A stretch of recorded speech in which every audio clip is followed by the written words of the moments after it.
Hey everybody, this is the Sliders Review. I'm here today to talk to you about Titan Season 3, Episode 11, when the call is coming from inside the house, which is a weird title because it's a horror movie reference and stuff. But yeah, so there's only 2 episodes left, and for the most part, when it comes to this episode, I didn't particularly care for it all that much. I mean, it's an okay episode. Like, it wasn't terrible, nothing like that. But it still just raises a lot of questions and just a lot of strange happenings and stuff. Like, for overall in this entire season, as you know, I'm not happy. But from the contents that they provide and the story they're telling is an actual okay story. It just is not fitting with what is supposed to be happening, and it has a lot of unexplained crap and a lot of strange character behavior that I just can't wrap my head around. So yeah. So it's I still think it's a bad season, but it's not a terrible season, but it's just this show is not living up to what it's supposed to be, and that's my main problem and stuff. So anyway, they just need to title this into the Nightwing show because it has really nothing to do with the Titans, and they're just literally just there lagging around.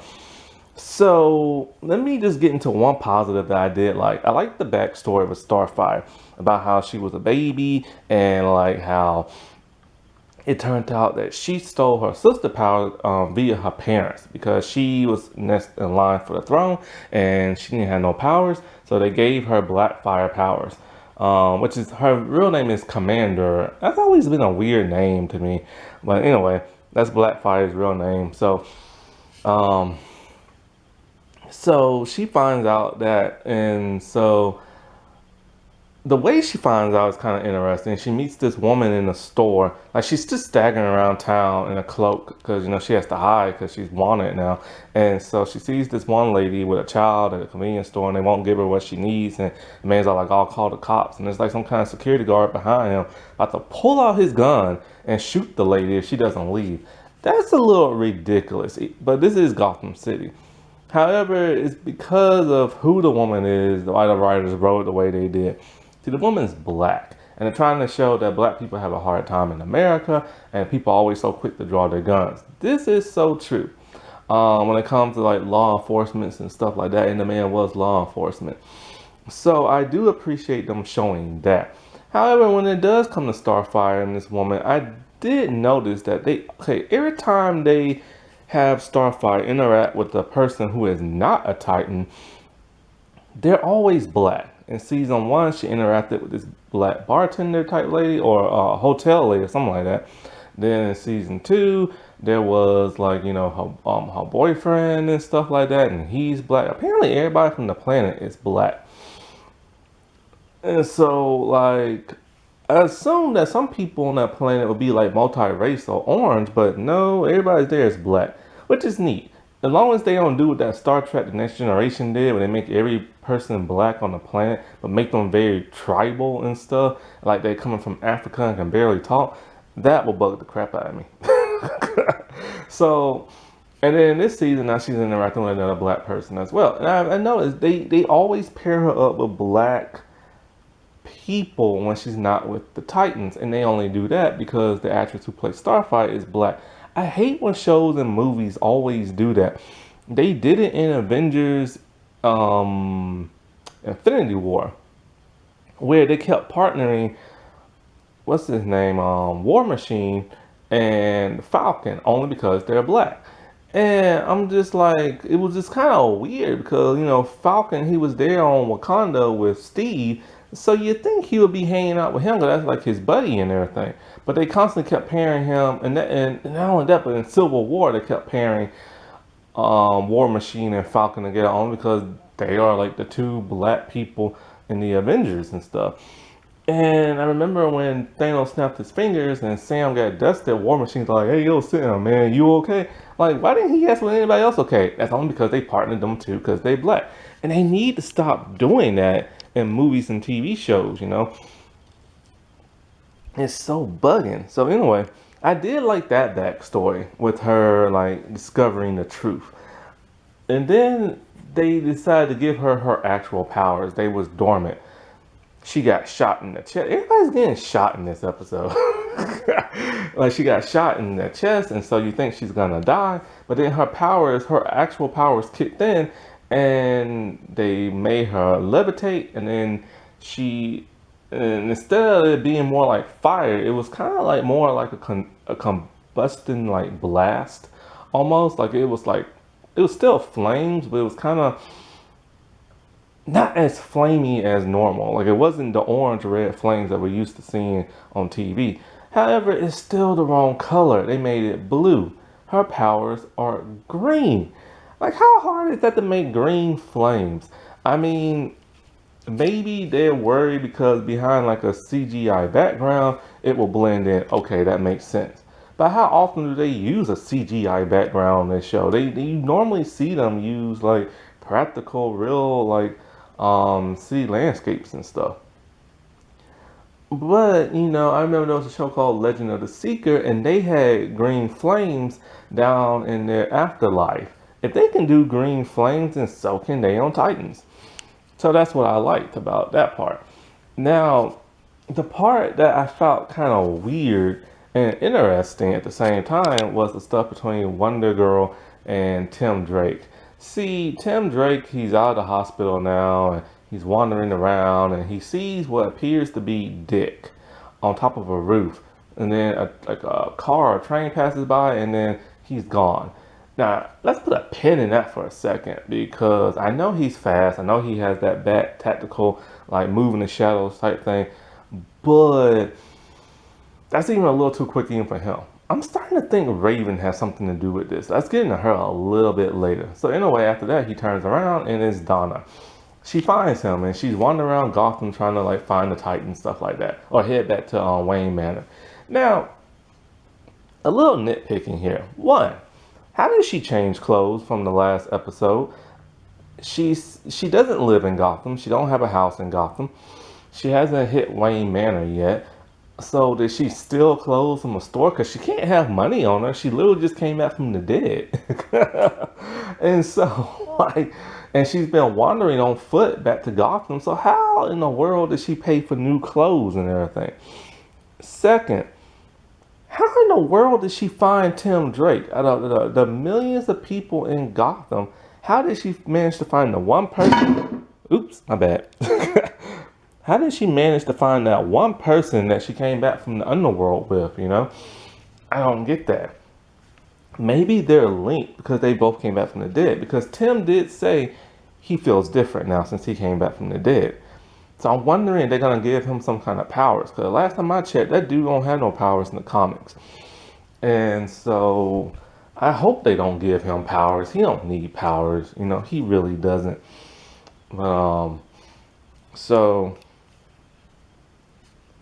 And there's another theory I have with him saying he feels weird. So anyway, he takes her back to his place. His dad wants to blow her head off. And because, apparently things are getting rough in Gotham with the whole fear toxin going around. And the cops are indeed on the payroll of Scarecrow.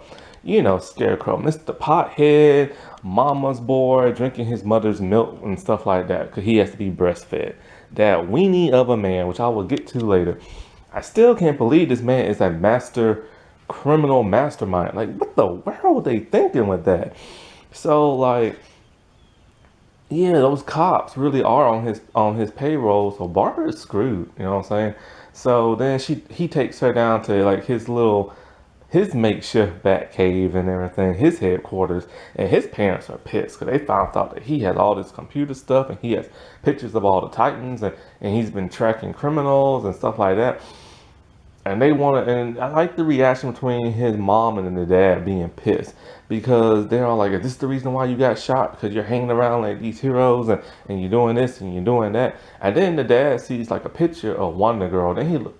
My bad, my battery ran out. Where was I? So yeah, the dad sees a picture of Wonder Girl, and then he looks at Donna. He's like, "Hey, you're the same person. You're her in the picture. You're Wonder Girl." How did he not know that just by looking at her? She looks exactly the same. You know what I'm saying? Anyways, so they're pissed at him about that, and I like that interaction a lot. You know, And so we know that they're gonna have problems whenever he does eventually turn into Robin and stuff. I think that's how it is in the comics too. Him and his dad have problems, or something happens to his dad, I know. So he helps tracking that. So he is tracking down Nightwing because she can't find him. But then it's like, why didn't she just go to Wayne Manor? And then she would have went to Wayne Manor. She would have saw Scarecrow and, like, Jason there, and she could have whooped on him or something like that. But like I said before, this show has bad writing. So um, I guess it's time to get into what's his face, the mama's boy. So Crane is all in Bruce Wayne's stuff and like just wearing his clothes, just so disrespectful, man. Like I would expect like the Joker or something like that, do something like that, but not him, man. So anyway, I still want to know what this dude did in real life, because it's been reported he got Me Too twice on the set of Titans this season. The first thing he did, they figured it wasn't that bad. But then he did something again the second time. So then they're like, all right, you need a babysitter. So they literally had somebody, that what the article said, they had somebody follow him around set to make sure he didn't do something a third time. And it's like, what did this dude do? So anyway, him and Jason are walking around, and so he's in the Batcave, and he's listening to Batman's recording of him. Oh, speaking of which, where's Bruce? Once again, where's Bruce at? Is he still in London? Is he still kind of trying to commit suicide? What is this man doing? This is the shoddy, bad writing. So anyway, he's listening to the recording that Bruce made of him about the Scarecrow profile, and then he doesn't like what he hears. Basically, he says that, Scarecrow is the terrifying person and Crane is not, and Crane has like psychological problems and all this other stuff, and that pisses him off to where he has a beyond nervous breakdown.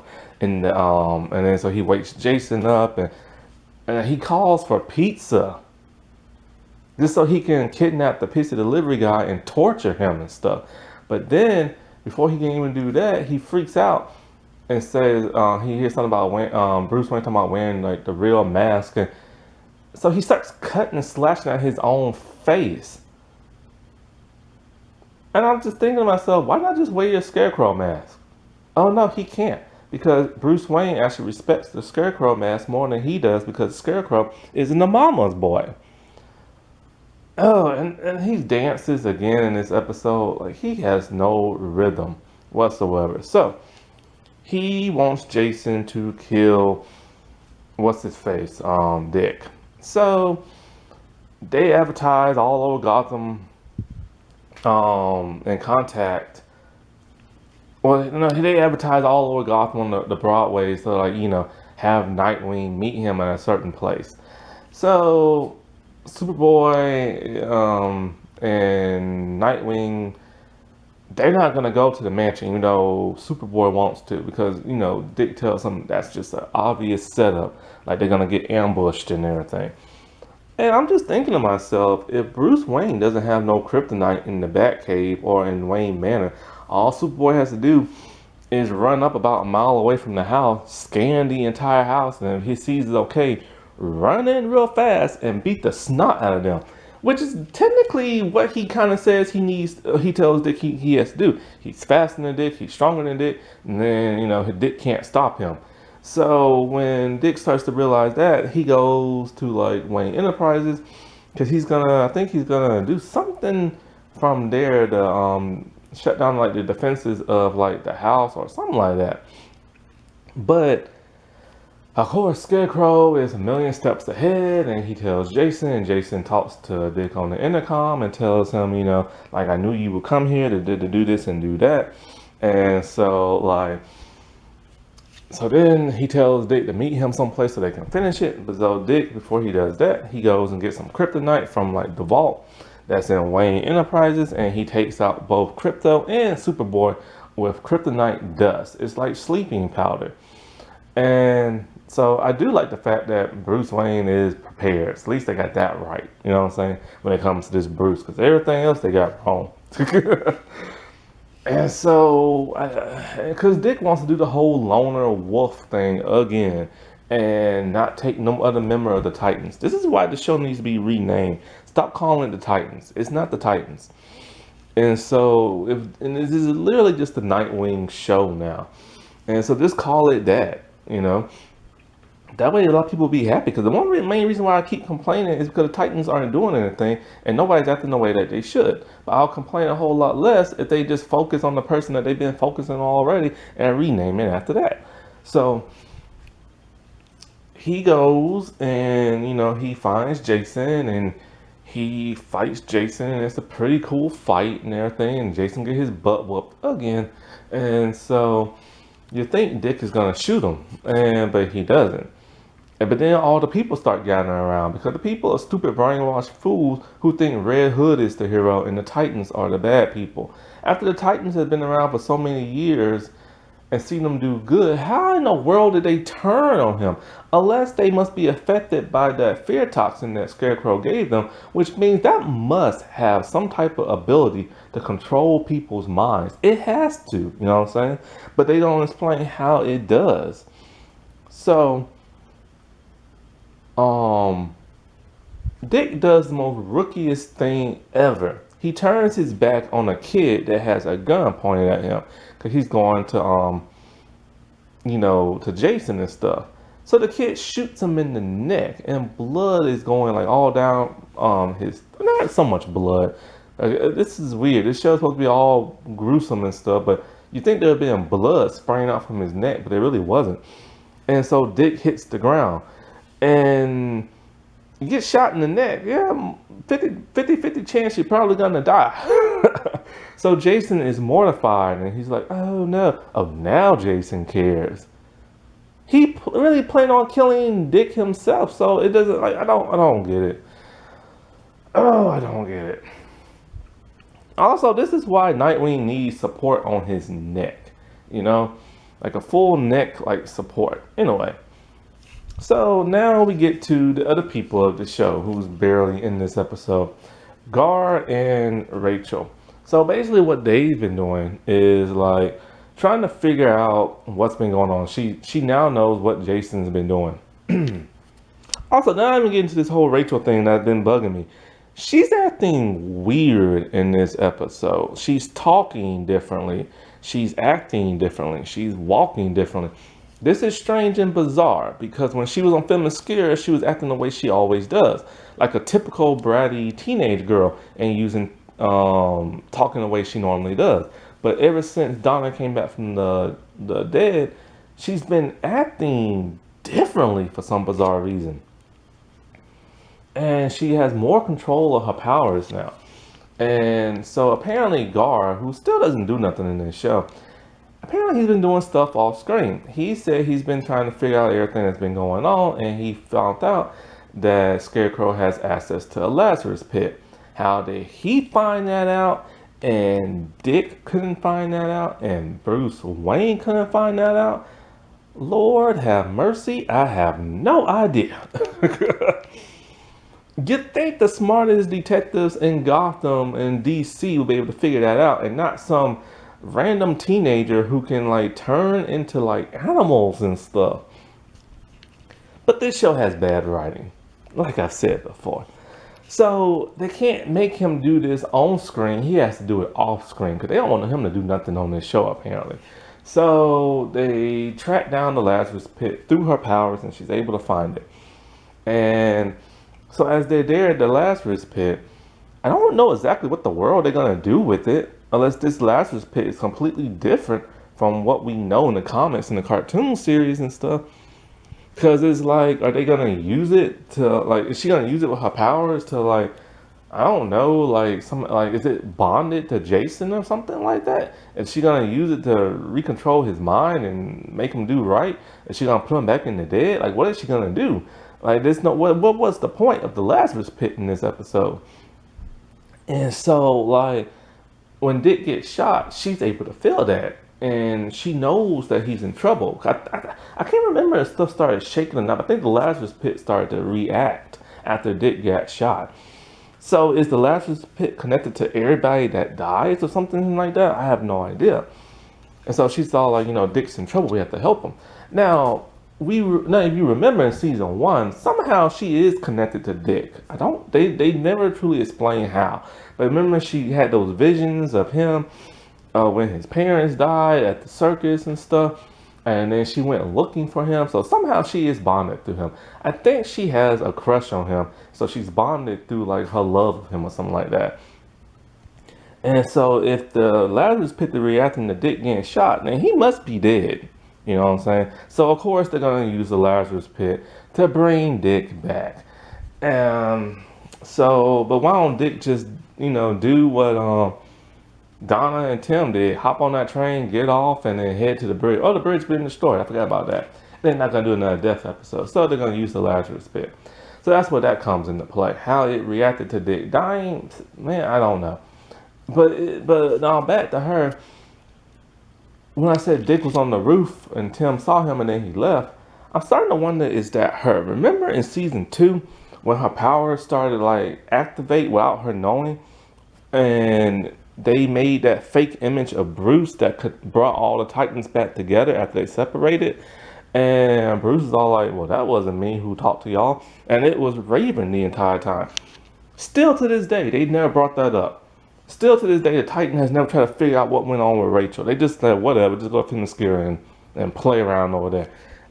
This show has bad writing.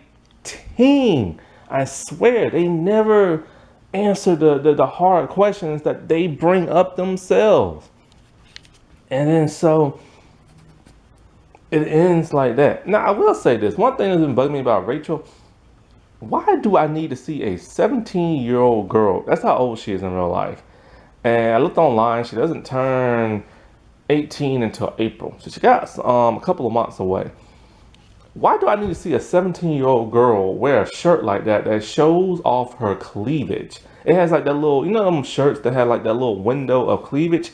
She wore that in this episode. Why? Why do we need to see that? Yeah, 17 is close to 18, but you're still a teenager and you're still a minor. People don't need to be seeing that on screen. Not to mention, that's not how Raven dresses normally, like on the show and in the comic books. So I don't understand why they gave that to her. It's like ever since she came out from Film Scare, she's been dressing totally different than what she normally dresses like. And is there something just strange going on with her? Almost like she's a different person, but she still acts like the way she normally does. So maybe it could be Trigon inside controlling her, but he shouldn't be able to because he's inside a little crystal on her forehead. So I don't know. This is just bad writing, and as you know. Alrighty, well, I'll talk to y'all later. Bye.